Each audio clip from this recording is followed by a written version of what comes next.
discuss, we're joined by correspondent Dan Whitehead from London.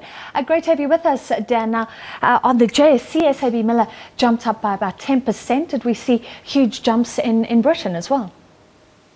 Yeah, absolutely. SABMiller's share price on the FTSE 100, of course, the index here in London, the biggest riser actually out of the top 5 big gainers at the end, trading here, closing up around 9% on the close of the index here. The share price around £39, actually not as high as what has been the agreed deal in the principal in offer of around £44 per share, but certainly that offer showing good value for shareholders in SABMiller, and the share price well up on the close on the FTSE 100.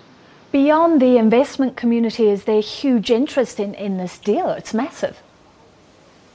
Well, it is obviously a huge deal. It's potentially record-breaking here in the UK, and it's certainly of interest to investors and analysts here in the United Kingdom. In terms of whether it's interest to people in the bars here in the UK and, of course, in South Africa and around the world, I would probably say no at this stage, but every single person is affected by this deal. You only have to look at the huge list of drinks, which, of course, both of these companies are responsible for making. Peroni, Kolsch, Budweiser, Stella Artois, Miller, all drinks which you can buy in pubs around the world, and especially here in London.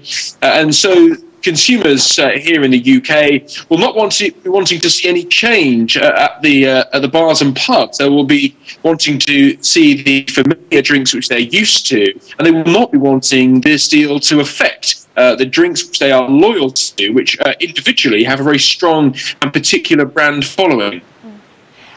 Very interesting, because some are saying this deal is partly a response to the rise of craft beer and trying to bring back those original brands. Now, what are analysts saying? Interestingly here, only one analyst, but somebody has raised concerns about very different cultures within these two companies, and we know that could be a problem. It has been in other mergers.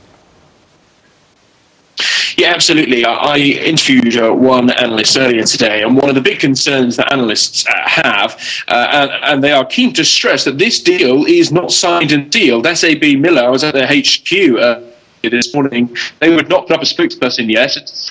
The